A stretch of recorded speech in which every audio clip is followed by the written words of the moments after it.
You're watching Real Talk with Myron Mitchell. Welcome back to Real Talk with Myron.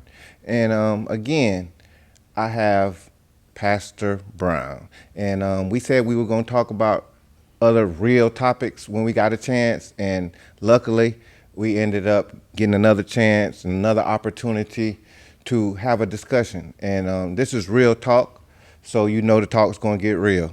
So, Pastor Brown. Let's do it, man. Okay, I'm happy. I'm happy you joined me again. Yes, I'm happy sir. I ain't run you away the last time. Yeah, and maybe man. we can get into some real meaty topics. I'm with it. They say it's one thing to be invited somewhere, but to be invited back, I appreciate it. Oh, Man. definitely. You got to invite. You got to open invite. You know me. We like to get into what's going on in the church these days. What is new? What is old? And what do you consider new or old to you? Like, far as music, are you into urban? Are you into the rap, the gospel rap? And do you have anybody you listen to? Yeah, man. So what a way to get started. Real, right? So it's moving, man. It's constantly moving in terms of where the church is today. I think sometimes it's hard to speak of the church universally because there's so many specifics, right? Mm-hmm. It's almost like asking a question about humanity in general, but then you kind of narrow down, okay, humanity in general, but what about the United States? Mm-hmm. Okay, what about Florida? What about Jacksonville? What about African Americans? This segment. So you can there's segmentation that can happen along the way. But as it relates to Emmanuel, we have a very specific context, man. Emmanuel is 133 years old. We're praying that we make 2027, the church will be 135 years old.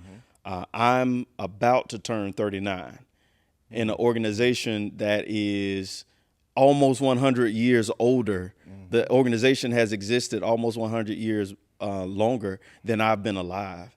So there's some history, there's some culture that is deeply embedded, and yet I'm an early millennial, mm-hmm. right? I'm an early millennial serving so many generations, right?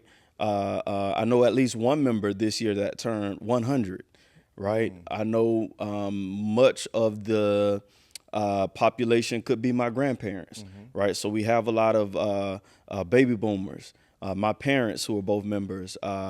You have I guess late boomers, Gen X, mm-hmm. right? Then I'm a millennial. I'm an '80s baby, but still early millennials getting into the '90s. But now, you get past, man. This year, people born in 2000. They're turning 25 now. Right. You know what I'm saying? So the range is pretty wide. And then you drop down to my own children, and I think the experts are calling that Gen Alpha now. Yes. We are a church that has to serve from 100 years old down to newborn. Okay. Right? And so everything is fast moving. That said, there's going to be an affinity here for those old school and nostalgic things, right? The old school gospel, the hymns, those things that brought us over. And because I was raised with it, I have an affinity for those things. Mm-hmm. It's just like, I'm going to tell you what it's like. It's like being a student at FAMU. Right. There are certain songs we want to hear the 100 play. Mm-hmm. If it's 100 years from now, we still want to hear, when I'm in the stands, I want to hear some Do What You Want. I want to hear some, SOS and do the steps that were relevant when I was in school.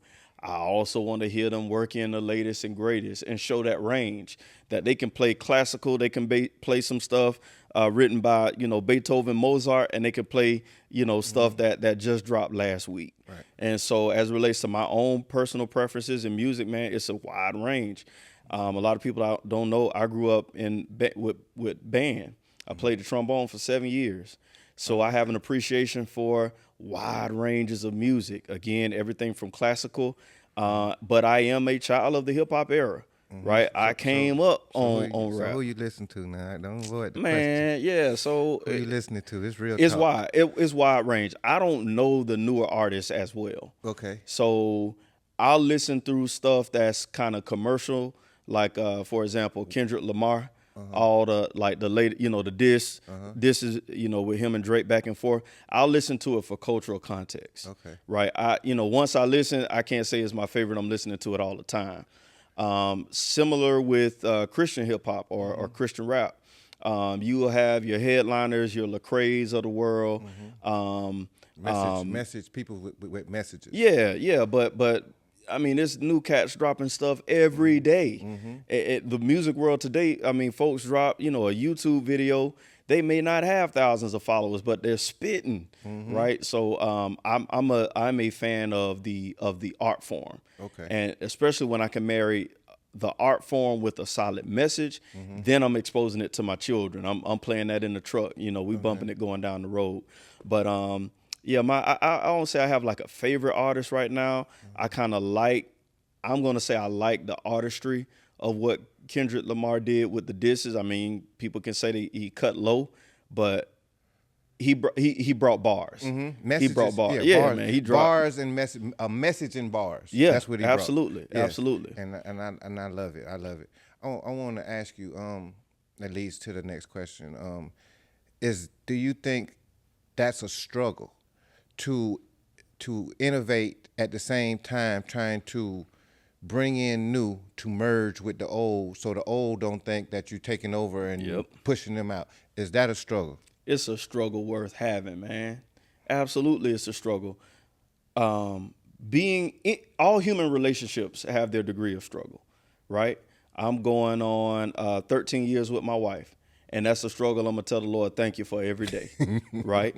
We don't have the same preferences. We have different ideas about things. But I've chosen that's a struggle that I want.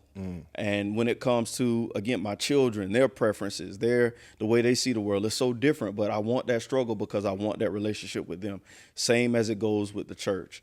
Again, you are marrying some folks that don't know how to use a touch phone, how to swipe, how to even get on apps and use that actively. And then I have a whole nother generation where, getting them to put a paper hardback Bible in their hands is a little more difficult. They want to scroll. They want to engage, again, TikTok, social media. So I think that the gospel is robust to serve all those generations. I think it's robust enough to serve all those generations. And here I sit in a leadership chair, and I don't want to sway too far to the old or to the new. I want to swing towards Christ and say he's enough to serve the old and the new and everybody in between. Right. So in doing that, it's always going to be a riff, a rap. Oh, yeah. This or that, and as it's something that's been ringing about the changing of passing the baton. And we've been hearing that. I've been seeing it on social media as well. It seems as though I've been hearing good things about it, about they're ready to pass the baton. And with that speaking, how can we embrace that? Sure. I look at it like this. You watch the Olympics and you see smooth handoffs. You have to wonder how much time those runners spent together learning how to pass the baton. There you go. For that moment when it actually happens, they have to practice passing it for months, if not years, right? A strong team. And so I look at it the same way in the life of a church. We have seen so many instances of the baton being fumbled because perhaps there wasn't relationship there enough. Perhaps we didn't practice handoffs, right? Hand it off, drop it in practice, but master it before you leave practice, right? And so I see that as it relates to not just the church, but every walk of life. Whether we're talking politically, people who stay in office too long, whether we talk about music, right? Old labels versus new. We're talking sports. Right? How long King James? How long can he wear the crown? Right. This man has been dominating for ages, and it creates haters, right? And so when it comes to the church, I think there's a way that we have to do it so gracefully, because my generation and beyond were so hungry for that change, and that transition. But you have a generation that came before us that they're being so careful because there's such a wealth of what they have. You don't want to lose a history of 133 years with one bad, pastor or one bad administration of leadership. Right. So we see it happen again. We can talk churches, we can talk nations, we can talk businesses. You don't hand it off. You don't make the passing of the baton or transition of leadership in a healthy way. It can cause a crash of the whole organization. So I want to take one step back, and I talked Sure. about struggle. I've noticed your name is Darrell Brown. Yep. Now, it's a history because your stepfather is Reverend Kelly Brown. Correct. Which was one of my father's best friends. Do you find that it's hard for you to, in the pastor, in the church community, to either separate yourself or not separate, but rise to a different occasion? I'm Darrell Brown. Nice to meet you. I'm not Kelly Brown. Sure. Stepson. Sure. So I often, if you see my name printed in most places, I'm going to wear that junior. And that is to honor my father, Darrell Brown Sr., who's not a pastor, right? Who's not a deacon, who's not an officer in the church. He's my dad, and I'm proud to call him my dad. Is he a perfect man? Nope, and no, neither am I, right? But is he the man that taught me how to be a man? You better believe it. And so I was his son before I was a pastor. So I'm always going to honor him in that regard. To speak to the legacy of Dr. Kelly E. Brown Jr., who pastored the Greater Mount Vernon Baptist Church here in Jacksonville, Florida. The Lord called him home in 2023. It's nuanced, but it's something that I'm willing to embrace. The name Kelly E. Brown Jr. is known around Jacksonville and is known in church circles beyond Jacksonville. He served in various capacities. He was the moderator for the East Florida and Bethany Association. He was vice president and formerly youth director in the Progressive Baptist State Convention of Florida. So that name is known. And so when I step on the scene as a pastor in Jacksonville, and he's a pastor up the street at Mount Vernon, there's an obvious association. People will say from time to time, yeah, I remember when your dad came and preached this. And in my mind, I have to code switch because I didn't become to know him as a family member until my mother married him in 2004. I was 18 by then. Right. So I'm grown. I never saw him from childhood in a fatherly capacity. So when someone says your dad XYZ, in my mind, I'm like, okay, are we talking Polk County or are we talking Duval? Right. And even if they're referencing him as my dad, I'm still going to honor his legacy. I'm not going to, in that moment, say, no, that ain't my dad. I grew up with my dad. No, I'm going to honor him and say, praise God for that memory, whatever that thing is, and give it in context. At the same time, when relationships go a little deeper, I do, as we're doing now, take the time to explain, right? I became to know him as the man married to my mother in 2004. I just started in ministry, like a month after they got married, a month after my mother and after he married my mother, I started as a young preacher, right? So that kind of paints a picture. And I never, and folks in ministry will understand what I mean by this, and I try to make it clear for those not in ministry. I never served under him. I was never a member of Mount Vernon.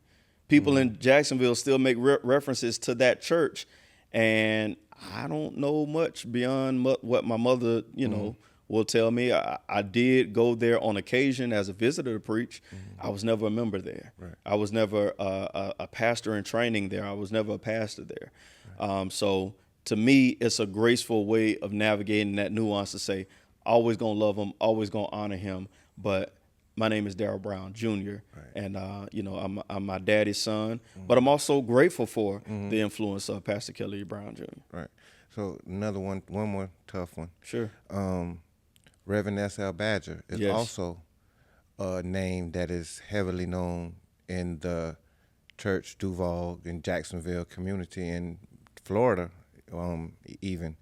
And he was the pastor at Emmanuel for 40 years. And you have people who've been here since he's been here, and they hold each pastor try to be accountable to him. You've seen it. I'm pretty sure you've heard it since Absolutely. you've been here. How have you navigated those waters? So I think it's best to honor those that came before you. Emmanuel is a place with a complex history. Your grandfather is what I would call in the Roman Empire they called it the Pax Romana. It's the season of peace, long term, right? Not to say that he never had struggles, but to pastor the same folks for 40 years, that's some signs of success. But then since him, you have some rapid transition, right? The next guy pastored, I think, 5 years. The next guy, I think, 15. The next guy after him, 18 months. So although I'm fairly new here, I've already surpassed, from a time perspective, the previous pastor. So knowing that there's been that much transition, there's a element of grace that I have to navigate in, very much so, and honor the fact that for 40 years, people were fed by one pastor who served so well that they named the street out there in front of him, right?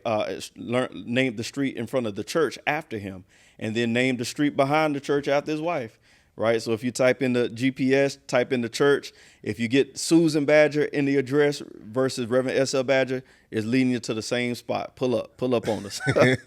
But I say that to say, I want to leverage his legacy. Why fight against it? Leverage it, right? And for the people who still honor him, and for some that see him as that's the best pastor that there ever could have been, my response to that will be, praise God. How can I learn from him? Right? So I take pride in, folks gave me a stack of CDs. I'm listening to that, because when I'm listening to him, I also hear the church in the background. I'm hearing the pathos or the passion of Emmanuel in her heyday, right? In her glory days. So there's something that I need to learn from him and leverage that, what I learned from him, in today's world. Okay, Pastor Brown, I want you to tell me something that we probably won't believe or won't even think of about you. Like, it's something that you like, something that you do that would be like, what? So I got a random fact for you. Born and raised in Florida, grew up in a family with crab boils every weekend, fish fries. I do not eat seafood as a preference. Generally speaking, I don't eat seafood as a preference. As far as I know, I'm not allergic. I just, there's something mentally going back in my childhood. My mother jokingly says maybe, she ate too much when she was pregnant with me. But crabs, big crab family, shrimp, any seafood, fish. If it comes out of the water, I can immediately sense it, and I'm not really with it. So you don't eat seafood? None? Don't eat seafood, man. Every blue moon, I'll try something, but by and large, I'm not pulling up to a restaurant ordering seafood. I know Jacksonville is known for seafood boils and crabs. My wife enjoys it. My mother, they like it. Some of my kids have started to like it. And that's one thing. I don't want to impose my preferences on them. You want crabs, go ahead. Don't touch me after, Yeah. Right. So yeah, man, that's one of my preferences, and a funny attachment to that. So I've been blessed with the opportunity to go to Israel, right? Sea of Galilee. Now, we supposedly have fish from the sea. And it's trying to put you back in the mind of, Peter as a fisherman, Jesus walking on water, I didn't eat that fish, man. I ain't eat that fish. So, who knows, with today's commercialization, who knows if it actually came from the Sea of Galilee. They may have, brought that from a shelf somewhere else. But that's just one of those weird quirks about me. Okay, well, that's just you. Yeah, that's just man. you. Yeah. Okay, I want to switch a little topics a little bit. We got Duval Day coming up. and that is something in the community. And it was a little rift in the news about him getting a permit for it, and they were giving him, grief about it, and he basically just said he wanted to come back and give to the community. He's giving free crabs, free this, free that. He tried to have a concert, but people didn't pay. People didn't buy the tickets. And he told them, you ain't want to pay for nothing, so I'm just give you all the free stuff that y'all want. And they even talking about that. I heard somebody selling some shirts he gave away for free. Yeah. So I saw he dropped some shirts. So what's your thoughts on that? So I love cultural displays of culture, right? And I'm going to say that's what I perceive Duval Day to be, right? Folks from around here just coming together to have a good time. It reminds me back in Lakeland, the MLK parade used to be a big deal. I'm going to say like the 90s, late 90s, early 2000s. People came from all over the state. Well, the crazy thing about it is it was way after MLK Day. It was always the fourth Saturday of January.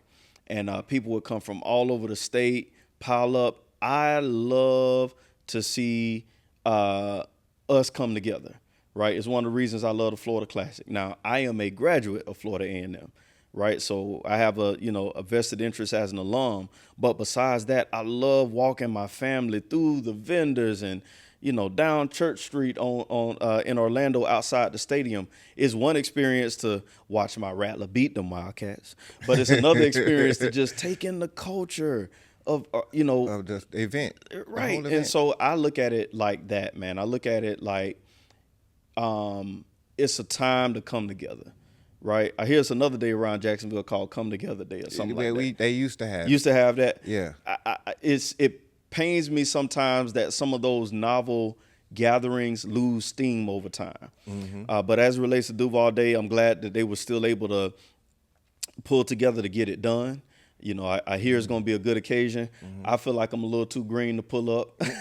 I think you probably would be welcome there.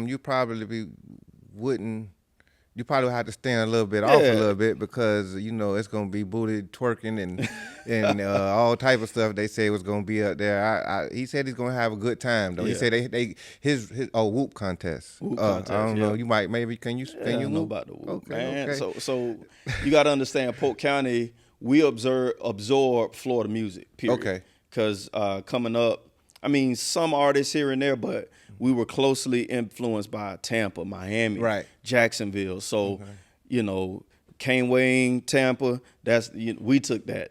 Right. Miami music, we're gonna take that. Same with the dances and all. But I'll also say this about being around just those different environments. I believe this isn't a specific scripture, but an old saying. We are to be in this world, but not of this world. Mm-hmm. And so if I just sanitize my existence and say, I'm never showing up anywhere where I may smell weed in the air. I'm not showing up anywhere where, people going to be bumping their music. Right. Well, I might as well leave Grand Park. Right. It's going to be in the surrounding. Now, I don't have to partake. Right. But that doesn't mean that I don't need to be present. Right. So as it goes with the classic, as it goes with other gatherings around Duval, when you walking on purpose and walking in purpose, I believe that you can navigate whatever the setting is and not have to dim your light. I ain't got to go down there, preaching from the crossroads. Right. At the same time, I don't have to be on stage, watching the twerk contest. Right. But that doesn't mean that I can't embrace the cultural nuances of it. It's the same thing with FAMU homecoming. Mm-hmm. You can get into some stuff if you want to, right? Or it can be a family friendly activity. Mm-hmm. And I go ahead and say it. That same thing can be said about church gatherings. There's stuff that goes on after services are over and after it's a matter of what your purpose is and what you came there for. I have a little thing that I usually do where I name 4 or 5 people. Sure. And I ask you in one word, can you describe them? I do my best, man. Okay. I tend to be a little scatterbrained. Okay. I'm going to start off with Mandela. Overcomer. Okay. Gandhi. Philosopher. Okay. Pastor Darrell Brown. Servant leader. Okay. Reverend S.L. Badger. Legacy leader. I got one more for you. Muhammad Ali. The GOAT. Okay. Okay. For those who okay. don't know, most of our generation should know, but greatest of all time. Right. Are you a sports person at all? Do you reach? Are you a Jaguar fan? So let me start by saying I'm only passionate about my Rattlers. Okay. All right. Now I'm a fan of sports in general. I'm only diehard about where I gave my own blood, sweat, and tears. Not on the field, but in the classrooms and on the hills. That said, I tend to root for home teams, man. The closest to home team. So growing up in Polk County, it was the Bucks in football. Okay. Rays in baseball, Magic in basketball. Because we're a rural area, we have to rely on the adjacent municipalities. Over time, I come to like storylines. So as it relates to basketball, I like LeBron James, the story, his story. I love the debates of basketball goats, right? MJ, LeBron, Kobe, because I grew up on MJ, right? My dad, had, we watched Michael Jordan tapes growing up. But I've gained an affinity for basically growing up with LeBron, right? And watching how he's navigated in, different teams. And then for me, I know some people say, well, just evaluate them based on what you see happen, between the whistles or during the games. For me, it's broader. It's more broad than that. Like with Muhammad Ali and like, Jackie Robinson, so many others. It was the game, but it was their impact on society beyond the game. Right. And so that's why I consider myself a LeBron James fan. Okay. So All I'm right. like, I'm a Michael Jordan fan, but it's okay. And watch this.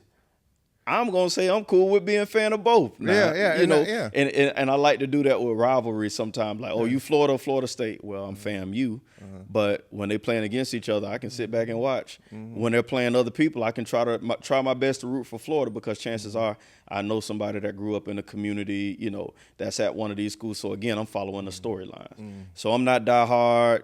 Certainly as it relates to Jacksonville, ain't no Reigns, Reebok. I'm trying to build a relationship with both right now. I'm new to the city. I got something else for you.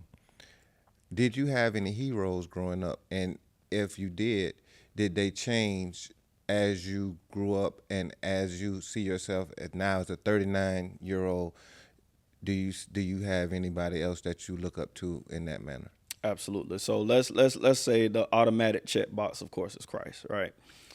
Biblical characters, let's check that box. My dad has to be the first one for me.